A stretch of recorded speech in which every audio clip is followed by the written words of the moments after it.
नमस्कार साथियों, संस्कृति आईएएस के यूट्यूब चैनल पर आप सभी का स्वागत है। मैं हूं चंद्रशेखर। आज हम बात करने वाले हैं केरल सरकार के द्वारा शुरू किए गए ठोस अपशिष्ट से संबंधित उस परियोजना के बारे में जो विश्व बैंक और एशियन इंफ्रास्ट्रक्चर बैंक के सहयोग से शुरू किया गया है। तो ये क्या कुछ बातें हैं, इसको देख लेते हैं।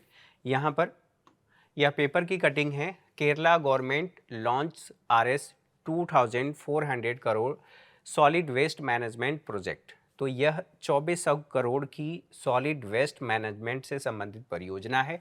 ये चर्चा में क्यों है? क्योंकि पिनराई जो विजयन है केरल के मुख्यमंत्री, इन्होंने इसे लॉन्च किया है। इसकी लागत इतनी है, ये हम लोगों ने देख लिया। साथ ही साथ ये ध्यान रखना है कि विश्व बैंक और एशियन इंफ्रास्ट्रक्चर बैंक के सहयोग से शुरू किया गया है। विश्व बैंक, जिसकी स्थापना 1944 में हुई थी, यह अपने सदस्य देशों में पुनर्संरचना, पुनर्निर्माण के साथ साथ विकास को बढ़ावा देने का कार्य करता है। एशियन इंफ्रास्ट्रक्चर बैंक की बात की जाए तो यह वर्ष 2016 में कार्य करना शुरू किया था। इसका मुख्यालय बीजिंग में स्थित है।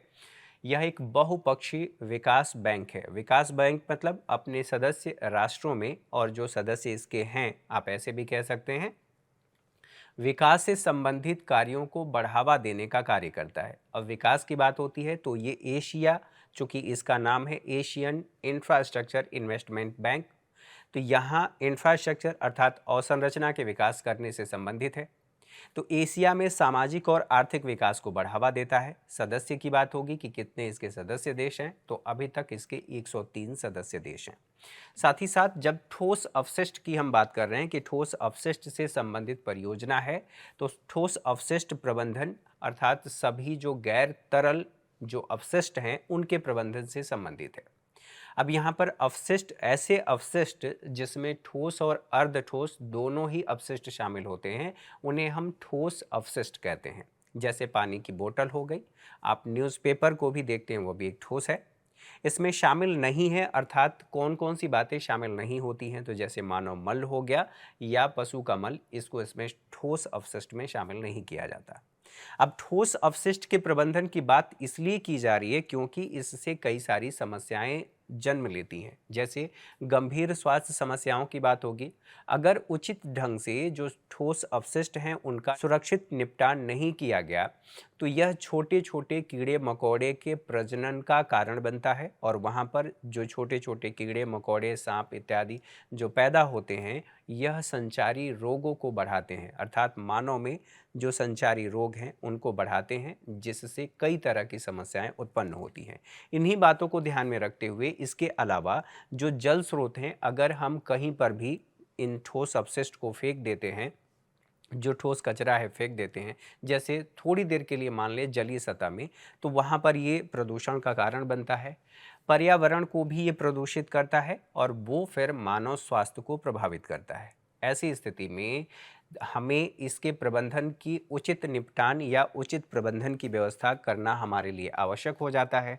तो यहाँ पर ये कहा गया है कि विश्व बैंक और AII से के सहयोग से इसकी शुरुआत की गई है। प्रतीक क्या है? तो वहाँ की एक योजना है जिसका नाम ये है मालिन्य मुक्त नव केरलम अभियान। उसके दूसरे चरण को ये आगे बढ़ाने का काम करेगा। ये लागू कहाँ पर होगा? तो केरल के 6 निगम और जो 93 शहरी निकाय हैं, उन निकायों में इसे लागू किया जाएगा। साथ ही साथ इसी से संबंधित अन्य बातों को ध्यान दें तो इसका क्या उद्देश्य है? तो आत्मनिर्भर बनाना, जो मार्च 2024 तक सुनिश्चित किया गया है कि हम आत्मनिर्भर बन जाएंगे। कहाँ पर? तो जो 93 स्थानीय शहरी स्थानीय निकाय हैं वहाँ, अर्थात केरल के शहरी स्थानीय निकाय। साथ ही साथ ये कचरा इकट्ठा और उसके उपचार करने से संबंधित है। ये जो आप देख रहे हैं यहाँ पर कहा जा रहा है सॉलिड वेस्ट अर्थात ठोस कचरा। परियोजना के घटक क्या होंगे? तो जो अत्याधुनिक अपशिष्ट प्रबंधन से संबंधित सुविधाएं हैं, इन सुविधाओं का विकास करना, जैसे जैव मिथेनेशन जो संयंत्र है उसको स्टैब्लिश किया जाएगा, विंड्रो कंपोस्ट संयंत्र है उसको स्थापित किया जाएगा, साथ ही बायो पार्क की सुविधाओं का भी विकास किया जाएगा, जिसके माध्यम से ठोस अपशिष्ट का प्रबंधन किया जाएगा। अब यहाँ पर इन बातों को समझने के साथ साथ ये समझना है कि इसके तहत कार्य क्या किया जाएगा। तो कार्य करने का मतलब ये है कि ये राज्य अगर मान लें तो इस राज्य के अलग अलग हिस्सों में जहाँ पर भी ठोस अपशिष्ट उत्पन्न हो रहा है, वहाँ से हम उसे इकट्ठा करेंगे और इकट्ठा करके उसको रिसाइकल करेंगे और फिर उसका जो भी उपयोग हो सकता है इस्तेमाल करना या जो कुछ भी डंप करना उसे किया जाएगा। इसके लिए ज़रूरी है कि हम शहर के सभी हिस्सों से उन कचरों को इकट्ठा करें और एक स्थान पर जहां पर उसे रिसाइकल किया जाता है वहां तक ले जाएं। जैसे दिल्ली में डोर टू डोर जो गाड़ियां हैं वो यहाँ से कचरा ले जाती हैं, एमसीडी की गाड़ियां आती हैं और फिर वहां ले जा करके डंप कर देती हैं जहां पर उन्हें रिसाइकल किया जाता है। तो इसके लिए वाहनों की आवश्यकता है, तो वाहनों की संख्या और प्रकार को विकसित किया जाएगा, जिससे कि क्षेत्र विशेष जो सड़कें हैं या कचरा संग्रह की जो आवृत्ति है इन वाहनों की वजह से वो बढ़ जाएगी।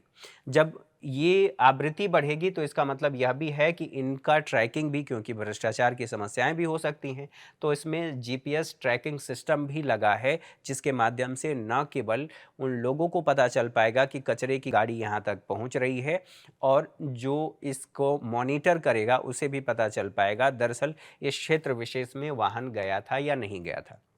इसके अलावा जो सैनिटरी नैपकिन है उसको डंप करना भी एक समस्या के रूप में देखा जाता है। तो सैनिटरी नैपकिन डंप करने के लिए यहाँ पर इंसिनरेटर एक स्थापित किया जाएगा जो डबल डेकर होगा, आप डबल चैम्बर वाला होगा, जो 1 वर्ष के भीतर स्थापित कर लिया जाएगा ताकि इस समस्या का भी समाधान किया जा सके। साथ ही साथ यहाँ पर कहा जा रहा है कि भारत में जो ठोस अपशिष्ट है उसकी स्थिति क्या है, तभी तो हम उसके प्रबंधन की बात करेंगे। तो यहाँ पर देखिए जो सीपीसीबी है, सेंट्रल पॉल्यूशन कंट्रोल ब्यूरो, ये क्या कहता है, जो उत्पन्न ठोस कचरे की कुल मात्रा है वो इतना मीट्रिक टन पर डे है। प्रति व्यक्ति के हिसाब से देखा जाए तो ठोस अपशिष्ट का उत्पादन वर्ष 2015-16 में 118.7 ग्राम था एक दिन का। साथ ही 2020-21 में यह 119.1 ग्राम प्रतिदिन था। साथ ही साथ हमें यह भी ध्यान रखना है कि इसका प्रसंस्करण जो किया गया है वर्ष 2015-16 में महज 19% प्रसंस्करण किया गया है। 2020-21 की बात किया जाए तो 50% प्रसंस्करण हमारी क्षमता बढ़ी है, अर्थात उतना हमने करना शुरू कर दिया है। भूमि भारित अगर ठोस अपशिष्ट की अनुपात की बात की जाए तो पहले अर्थात 2015-16 में यह 54% था, अब ये बढ़कर के 18.4% हो गया है। दिल्ली की बात की जाए तो दिल्ली राष्ट्रीय राजधानी होने के बावजूद यहाँ पर जनसंख्या दबाव भी अधिक है और दबाव होने के अलावा जो इसके आसपास संयंत्र हैं या यूं कह लें कि जो इंडस्ट्री है उसकी वजह से यहाँ प्रति व्यक्ति जो ठोस है वो ज़्यादा उत्पन्न होता है। दूसरे तरीके से कहें तो यह ठोस अपशिष्ट के उत्पादन में देश में पहला स्थान रखता है।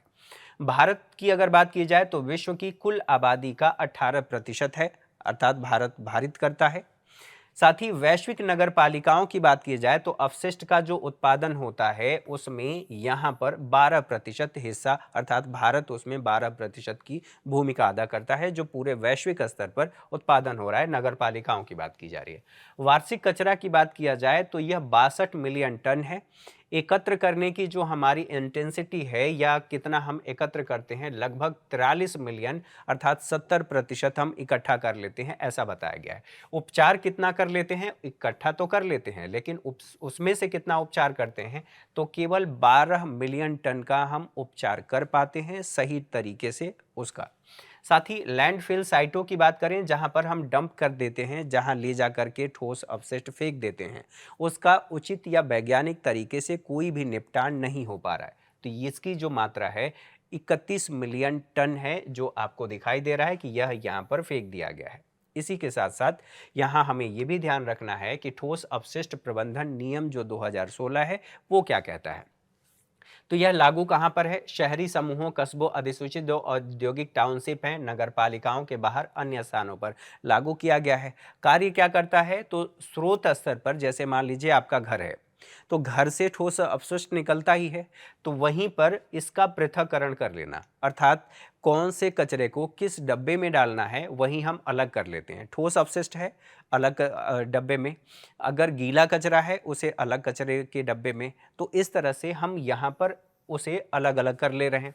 पैकेजिंग और जो सैनिटरी अपशिष्ट निपटान है, इसको भी हम अलग अलग कर ले रहे हैं।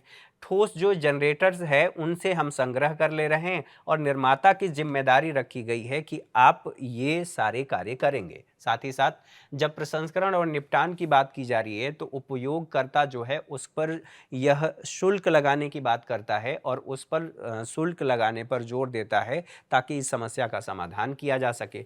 निगरानी के लिए इन सभी कार्यों के लिए सरकार ने एक केंद्रीय निगरानी समिति स्थापित की है और उस समिति का जो अध्यक्ष है वो सचिव होता है। किसका सचिव? तो ministry of environment forest and climate change के जो सचिव होते हैं उनको इसकी अध्यक्षता करने की जिम्मेदारी दी गई है ताकि इसकी निगरानी की जा सके।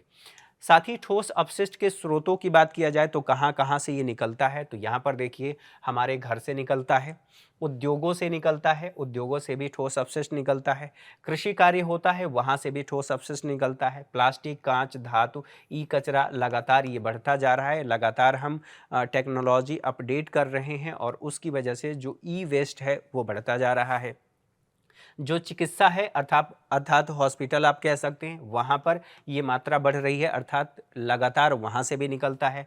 जो निर्माण है, निर्माण सेक्टर से भी अवशिष्ट लगातार निकलता रहता है, सीवेज से भी ये कचरा निकलता रहता है। तो ये सभी क्षेत्र हैं जहाँ से हम ये देख रहे हैं कि ये कचरा निकल रहा है और इसका हमें सही निपटान करना है। अपशिष्ट प्रबंधन को लेकर के सरकार ने क्या कदम अभी तक उठाए हैं, अब इसकी बात कर लेते हैं। तो सरकार ने अपशिष्ट प्रबंधन हेतु संस्थागत व्यवस्था किया है। संस्थागत व्यवस्था में सबसे पहले पर्यावरण, वन और जलवायु परिवर्तन मंत्रालय है जो इस दिशा में कार्य करता है। इसके अलावा जो सीपीसीबी है अर्थात केंद्रीय प्रदूषण नियंत्रण बोर्ड, वह भी इसकी जिम्मेदारी लेता है और इसकी व्यवस्था करता है।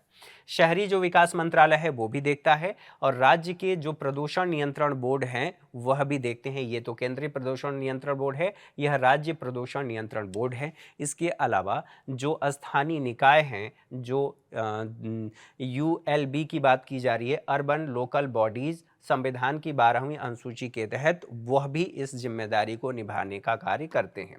साथ ही सरकारी पहल की बात किया जाए तो स्वच्छ भारत मिशन जो ग्रामीण क्षेत्र, शहरी क्षेत्र, 3 चरण शुरू किया जा चुका है। तीसरा चरण स्वच्छ सर्वेक्षण की बात किया जाए तो वह भी इस दिशा में कार्य करता है, सरकार की पहल है। स्वच्छता ही सेवा अभियान भी इस दिशा में महत्वपूर्ण कदम है। कंपोस्ट बनाओ कंपोस्ट अपनाओ अभियान, इसके अलावा अपशिष्ट से ऊर्जा को भी बढ़ावा दिया जा रहा है ताकि अपशिष्ट का सही तरीके से कलेक्शन हो और उसका हम उचित निपटान कर सकें। साथ ही साथ इसी से संबंधित जब बातों को हम समझ रहे हैं तो इसी से जुड़ा हुआ एक कॉन्सेप्ट है जिसे हम सर्कुलर इकोनॉमी कहते हैं। सर्कुलर इकोनॉमी क्या है? एक आर्थिक प्रणाली है जो 3R या 3R से संबंधित है। अब ये समाधान क्या करता है?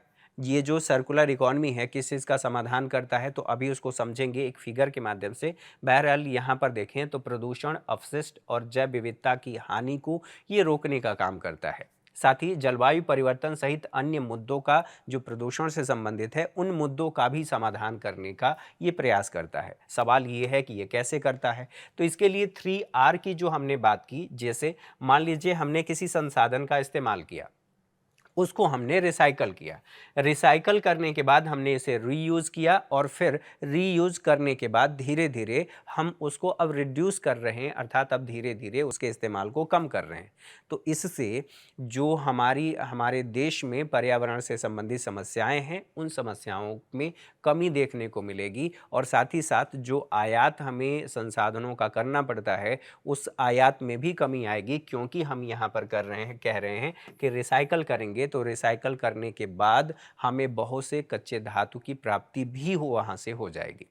तो यहाँ पर अब ये भी समझना है कि जो अपशिष्ट प्रबंधन है उससे संबंधित जब हम सर्कुलर इकोनॉमी की बात कर रहे हैं तो इकोनॉमी में हमें संभावनाएं देखनी होंगी। तो संभावनाओं की बात की जाए तो लगभग यह जो सर्कुलर इकोनॉमी है और जो ठोस कचरे का उत्पादन हो रहा है उस क्षेत्र में $15 बिलियन का यह बताया जा रहा है कि उत्पादन होता है और इतने के बराबर कुल कचरे में से 25% सूखे अपशिष्ट का घटक।